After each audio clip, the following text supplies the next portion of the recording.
Бәріне сәлем достар, бүгін сіздермен арқа бұлшық еттерін талдайтын боламыз. Арқаның бұлшық еттері топографиялық орналасуына байланысты арқаның беткей және терең бұлшық еттері деп бөлінеді.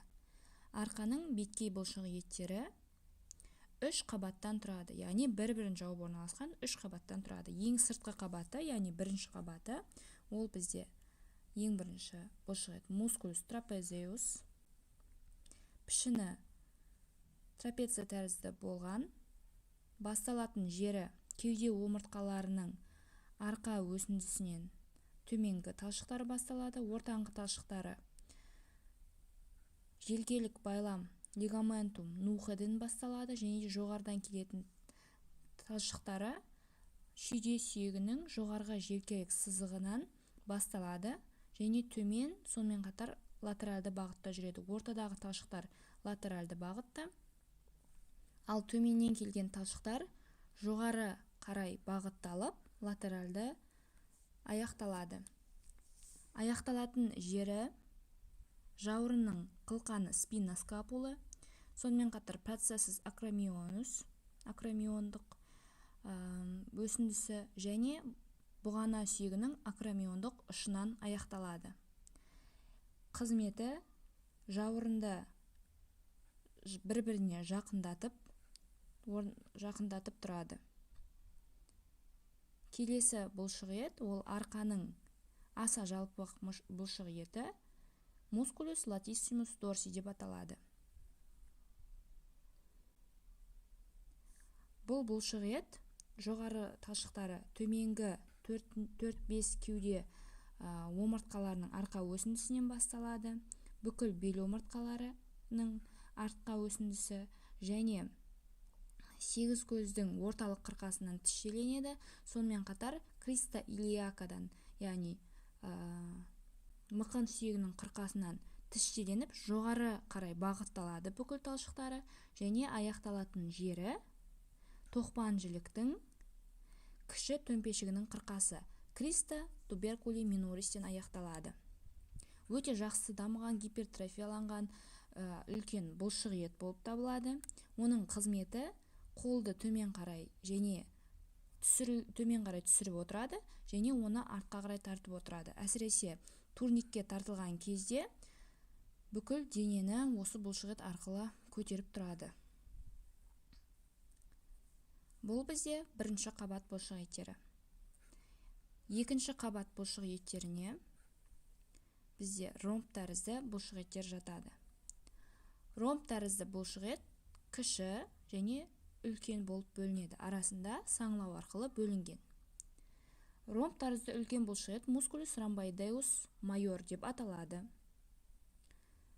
Сыртқы пішіні ромб тәрізді болып келген. Бұл бұлшық ет жоғарғы 4 кеуде омыртқаларының арқа өсіндісінен басталып, бізде латеральды бағытта жүріп, төмен қарай бағытталады да мұнда орналасқан скапула, яғни жауырынның медиалды қырына барып бекиді. Бұл бұлшық еттің қызметі жауырынды омыртқа бағанасына қарай жақындатып тұрады және жауырынды жоғары қарай көтеріп тұрады. Келесі ромб тәрізді кіші бұлшық ет мускулус ромбоидеус минор. Ол бізде төменгі екі мойын омыртқасының арқа өсіндісінен басталып, жауырынның медиалды қырына барып бекиді. Бұл бұлшық еттің де қызметі жауырынды омыртқа бағанасына жақындатып және жоғары қарай көтеріп тұрады. Екінші қабат бұлшық етіне тағы бір жататын бұлшық ет, ол жауырынды көтеруші бұлшық ет мускулус леватор скапулу деп аталады. Ол бізде жоғарғы 4-ші мойын омыртқасының көлденең өсіндісі процессус трансверсустан басталады да жауырынның жоғарғы қыры ангулус супериорге барып бекиді. Аты айтып тұрғандай, жауырынды жоғары қарай көтеруші қызмет атқарады. Бұл екінші қабат бұлшық еттері. Бұл қабаттың астында үшінші қабаттың бұлшық еттері орналасады. Ең бірінші арқаның артқы тішеленген бұлшық еттері, жоғарғы және төменгі. Жоғарғы тішеленген арқаның артқы бұлшық еті мускулус serratus posterior superior деп аталады.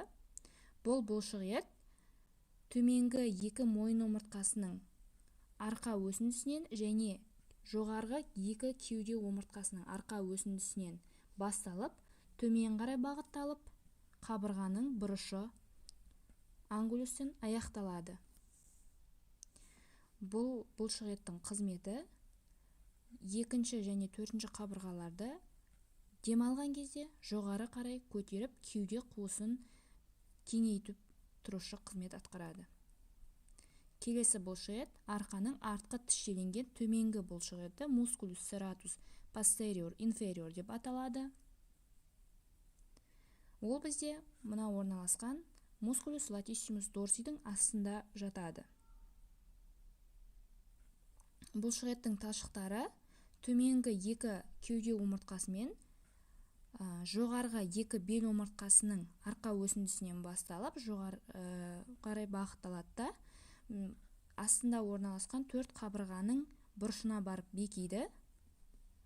Бұның қызметі төменгі қабырғаларда төмен қарай тартып тұрып, кеуде қуысын кеңейту болып табылады.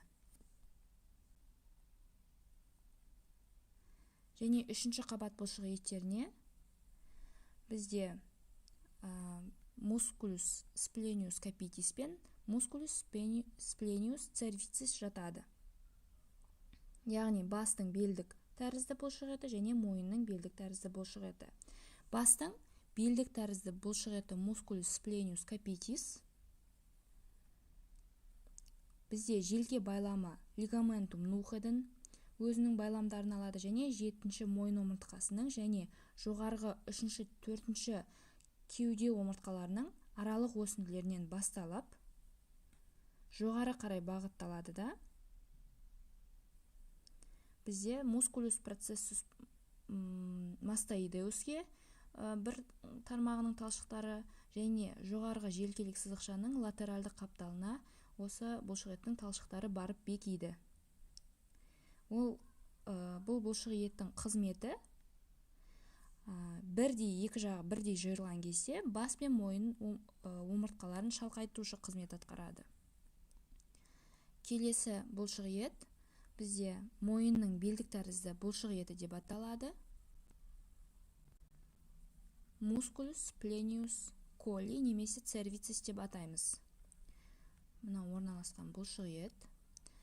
Бұл бұлшық ет бізде үшінші, бесінші кеуде омыртқаларының арқа өсіндісінен басталып, өрлеме бағытта екінші, үшінші мойын омыртқаларының көлденең өсінділерінен аяқталады. Және бұл бұлшық еттің қызметі екі жақтық бірдей жиылған кезде мойын омыртқаларын артқа қарай шалқайтады, ал бір жақты жиылатын болса, қай жаққа қарай жиылды, сол жаққа қарай мойынды бұрушы қызмет атқарады.